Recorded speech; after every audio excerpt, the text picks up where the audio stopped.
Bon, on va continuer un peu sur notre présentation et on en arrive à la fin. Donc, travailler sur la patience et la discipline. La patience et la discipline, quels conseils je vais vous donner? Il y a beaucoup de traders. Maintenant, si je m'adresse un petit peu aux traders débutants, qui veulent très vite passer en compte réel. Et c'est très bien pour les émotions. D'accord? Je vous invite vraiment à passer au réel le plus tôt possible.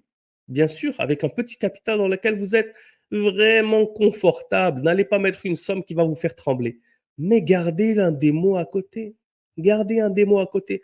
Lorsque vous avez un doute, lorsque vous voulez tester un NFP, vous n'êtes pas sûr, pourquoi vous allez vous précipiter et dire non, c'est pas grave, je le teste quand même en réel, j'ai un bon feeling. Automatiquement, vous avez la réponse. Vous êtes en train de baser votre trading sur des émotions plutôt que de le baser sur une stratégie. Il faut prendre le temps d'apprendre. C'est extrêmement important. Donc, passez du démo en réel, mais passez parfois du réel en démo. Et donnez-vous le temps d'être consistant. Encore une fois, j'entends de nombreux traders qui disent ça y est, ma stratégie, elle marche, j'ai réussi à atteindre 10%. Tu l'as fait en combien de temps? En 2 semaines.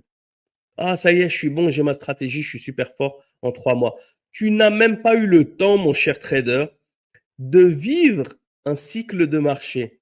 C'est-à-dire, tu n'as pas connu l'été, tu n'as pas connu peut-être, tu as commencé en août, on est en novembre, tu n'as pas connu la période de Noël. Peut-être les changements de liquidité, peut-être les changements de phase de marché. Tu étais dans un marché très tendanciel. L'or continuait de pousser des plus hauts, le Bitcoin, les actions. Tu étais bullish, tu t'es fait plaisir. Combien l'ont fait, par exemple, dans le Bitcoin, où ils étaient les meilleurs traders du monde lorsque les marchés étaient bullish, et puis ensuite, à chaque cassure, ils disparaissent. Prenez le temps de vivre des cycles de marché